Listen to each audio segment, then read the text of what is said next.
माती मेंदूचा वापर करा. दुसरी गोष्ट काय आहे, आजकाल विद्यार्थ्यांच्या बरेचशा तक्रारी असतात. म्हणजे टिपिकल तक्रारी काय असतो, एक तर असं म्हणणं असतं की आम्ही ग्रामीण भागातले आहोत, आम्ही महाराष्ट्राच्या भागातले आहोत, मग आम्ही कसं काय कॉम्पीट करणार. हे आता सोडून द्या. कारण तुम्हाला माहिती आहे, क्रिकेटमध्ये उदाहरण तुम्हाला माहिती आहे की पूर्वी मुंबईच्या खेळाडूंचं त्याच्यावर वर्चस्व होतं, माहिती आहे. आता कोणाचं वर्चस्व नाही. आता धोनी आला ना, कुठून आला, झारखंडमधून आला. म्हणजे ती परिस्थिती काही नाही. मेरी कोम कुठून आली, नॉर्थ ईस्ट मधून आली. का आली? कारण त्यांनी श्रम घेतला, परिश्रम नाही. म्हणजे आता ते पूर्वीचं गणित सोडून द्यायचं. आपण जिथे आहात तिथे जर तुम्ही चांगल्या प्रकारे शिकला तर तुम्ही कुठेही कॉम्पीट करू शकता. म्हणजे मी नेहमी सांगतो की तुम्ही कुठे शिकता यायला महत्व नाही आहे, काय शिकता यायला महत्व आहे. तर त्याचा विचार करा की आपण काय शिकतोय, आणि त्याचा जर तुम्ही विचार केला तर तुम्ही कुठेही कॉम्पीट करू शकता. कुठेही तुम्हाला कमतरता पडणार. आणि तुम्ही गमत सांगतो की अनेक थोर व्यक्ती कोणाला भेटायला 10 व्यक्तींच्या मुलासाठी एक गमत म्हणा, आणि त्यांना विचारा की तुम्ही कुठल्या स्तरात ना, तर 10 पैकी 7 व्यक्ती ह्या खालच्या स्तरात आलेल्या आहेत. फक्त 3 व्यक्ती अशा आढळतील तुम्हाला, किंवा त्यांची आर्थिक परिस्थिती चांगली होती, त्यांना सगळ्या गोष्टी उपलब्ध होत्या आणि त्यांना ते वर आले. ते खालीच राहतात. वर येणाऱ्या व्यक्ती ह्या खालून आलेल्या असतात. त्यामुळे तुम्ही त्याच्याबद्दल अजिबात काळजी करू नका, किंवा माझी परिस्थिती अशी आहे, मी हे करू शकते का, किंवा शकतो का, हे तुम्ही तुमच्या मनानं करून टाका. मग काय करायचं, हे कसं म्हणजे साध्य करू शकता तुम्ही, तर तुमच्या मनात जिद्द पाहिजे. आणि मी करून दाखवीन, ठीक आहे, मी आत्ता मला अपयश आहे, पुढच्या वेळेस मी यशस्वी, त्यावेळेस आपण अजून पुढे जाईल, अजून यशस्वी. ही काही एक जिद्द म्हणजे तुमच्या मनामध्ये पोटात अशी आग ज्याला म्हणतो आपण, ती पाहिजे की मला हे करायचं. हे करायचं म्हणल्यानंतर तुम्ही करणार, तुम्हाला कोणी अडवू शकणार नाही. आणि अशा अनेक उदाहरणे तुम्ही, म्हणजे मी पुस्तक ट्रान्सलेट केलेलं आहे, तुम्ही वाचा, तुम्हाला माहिती आहे, म्हणजे मिळालं तर आम्ही शास्त्रज्ञ असे झालो. मी अनेक पुस्तकं लिहिली, 15 पुस्तकं लिहिली.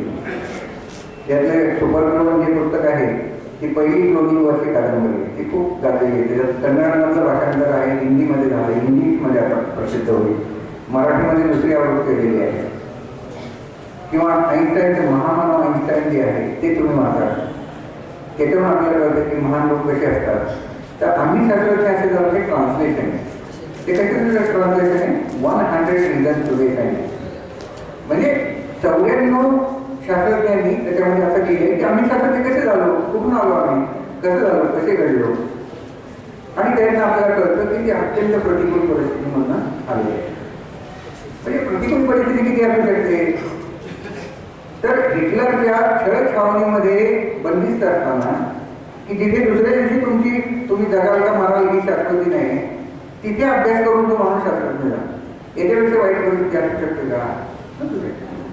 तर हे तुम्ही लक्षात ठेवा की आपल्यामध्ये जिद्द असेल, आपल्याला करायची इच्छा असेल, तर सगळ्या गोष्टी आपल्याला आपोआप मिळतात. आणि ह्या 94 शास्त्रज्ञांनी मी पाहिलं किंवा यांचं काय कॉमन आहे, काय म्हणजे कुठल्या गोष्टी त्यांच्यामध्ये आहेत सगळ्यांमध्ये, तर त्यांनी 3 गोष्टी मला दिसल्या त्याच्यामध्ये. किंवा आम्ही एक चांगल्या व्यक्तीचा, आईवडिलांचा सल्ला मानला, त्यांच्याकडे लक्ष दिलं.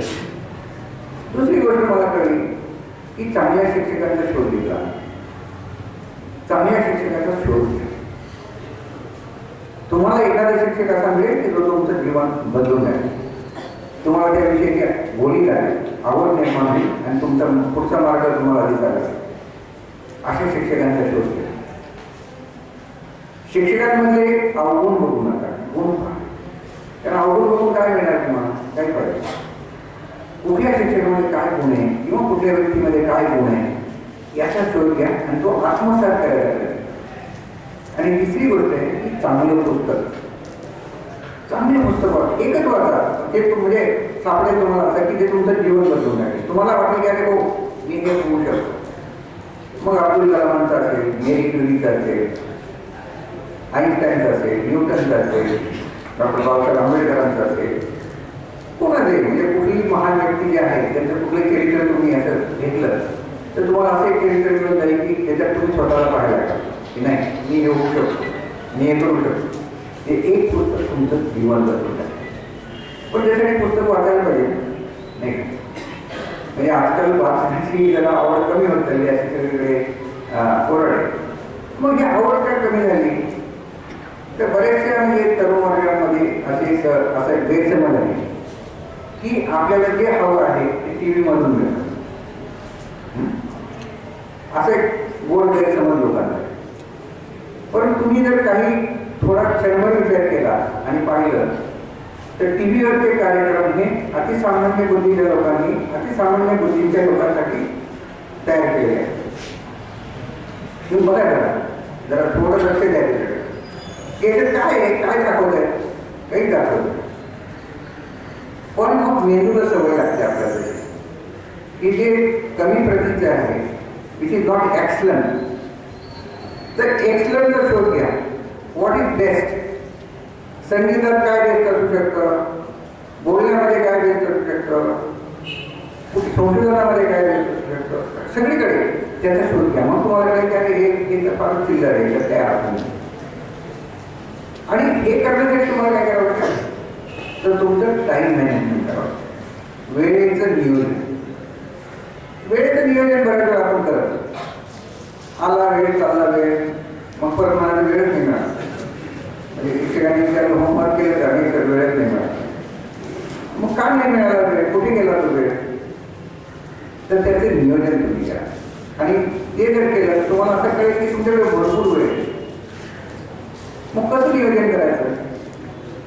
एक उदाहरण देतो तुम्हाला. एक बाटली घेतली समजा आणि त्या बाटलीमध्ये मोठे दगड टाकले. बाटली भरली का, भरली का नाही भरली. का नाही भरली कारण त्याच्यामध्ये गॅस राहील. मोठे दगड टाकले की गॅस पूर्ण भरणार नाही, मध्ये काही ना काही पटी राहते. मग त्यात थोडे छोटे दगड टाकले मग भरली का लागली नाही. त्यात वाळू टाकू शकतो. मग त्याच्यात पाणी टाकू शकतो मग बाटली भरेल. म्हणजे वेळ जो आहे तुमचा मोठं काम तुम्ही करत असाल त्याच्यामध्ये अनेक कटी असतात की जिथे तुम्ही काही करत किंवा आपण काहीच करत. आणि याचं जर नियोजन तुम्ही केलं तर तुम्हाला असं कळेल की आपण खूप काम करू शकतो. म्हणजे एका वेळी मल्टीटास्किंग ज्याला म्हणतो आपण किंवा पॅरलल प्रोसेसिंग म्हणतो कॉम्प्युटरमध्ये तशा प्रकारची प्रवृत्ती